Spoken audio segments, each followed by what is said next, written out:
Part 1. The Door of Death. Chapter 1. London. It was Ali Masudi who unwittingly roused Gabriel Allon from his brief and restless retirement.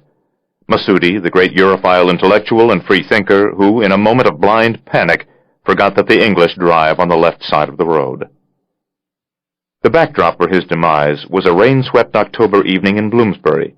The occasion was the final session of the first annual Policy Forum for Peace and Security in Palestine, Iraq, and beyond. The conference had been launched early that morning amid great hope and fanfare, but by day's end it had taken on the quality of a traveling production of a mediocre play. Even the demonstrators who came in hope of sharing some of the flickering spotlight seemed to realize they were reading from the same tired script. The American president was burned in effigy at 10. The Israeli prime minister was put to the purifying flame at 11. At lunchtime, amidst a deluge that briefly turned Russell Square into a pond, there had been a folly having something to do with the rights of women in Saudi Arabia. At 8:30, as the gavel came down on the final panel, the 24 Stoics who had stayed to the end filed numbly toward the exits. Organizers of the affair detected little appetite for a return engagement next autumn. A stagehand stole forward and removed a placard from the rostrum that read, "Gaza is liberated. What now?" The first panelist on his feet was Said of the London School of Economics, defender of the suicide bombers, apologist for al-Qaeda.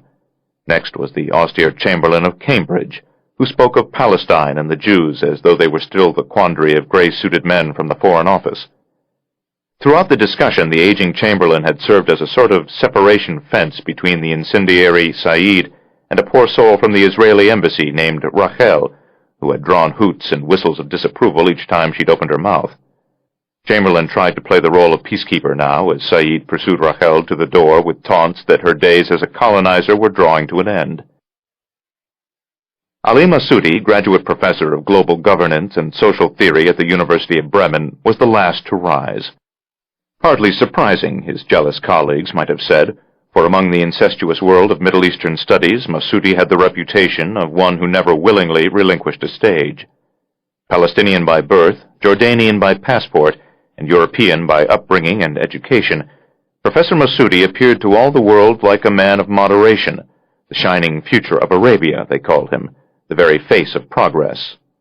He was known to be distrustful of religion in general and of militant Islam in particular. In newspaper editorials, in lecture halls, and on television, he could always be counted on to lament the dysfunction of the Arab world, its failure to properly educate its people, its tendency to blame the Americans and the Zionists for all its ailments. His last book had amounted to a clarion call for an Islamic reformation. The jihadists had denounced him as a heretic.